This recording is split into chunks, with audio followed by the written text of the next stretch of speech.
यसमा त म चिकन लिन आएको थिएँ साथीहरू पान्डा हाइपर मार्केटमा। यहाँ पछाडि एउटा अरबिक स्यान्डविच फलाफेल, अब गल्फमा बस्ने साथीहरूलाई थाहा होला फलाफेल भनेको के हो।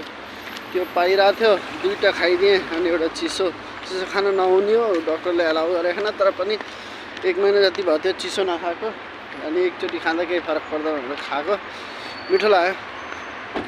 मेरो भनाइ के छ भनेपछि हेर्नु, 2 दिनको जिन्दगी छ हैन, मरेर लानु के छ र। तपाईहरुले दुःख गरी कमाउनु, लास्टमा फ्वाट्ट मर्दिनु भयो भने तपाईको त्यो दुःखको पैसा म अरु रमाउने हो क्या। ठीक छ, अरूलाई पनि के अरे फ्यामिलीलाई गर्ने हो, तर केही समय निकालेर आफ्नो माथि पनि समय व्यतीत गर्नु क्या हैन। आफ्नो माथि पनि टाइम स्पेन्ड गर्नुस्।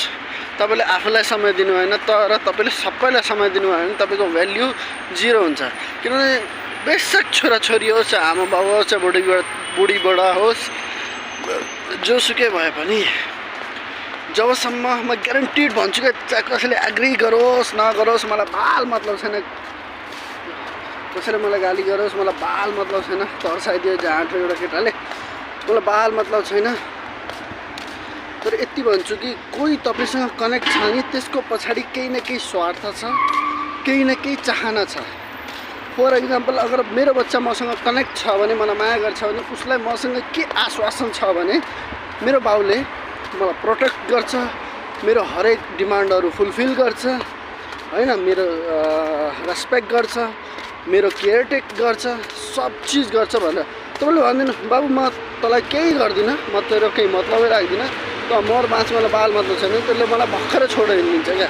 भर्खरै तँ सोध्दैन पनि किन कहाँ कसरी भनेर सोध्दैन पनि।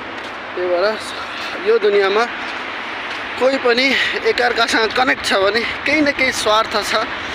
स्वार्थ नराम्रो पनि हुनसक्छ, राम्रो पनि हुनसक्छ, डिपेन्ड अन द सिचुएसन। त्यही भएर केही समय निकालेर आफ्नो माथि पनि समय व्यतीत गर्ने कोसिस गर्नुहोस् हजुर।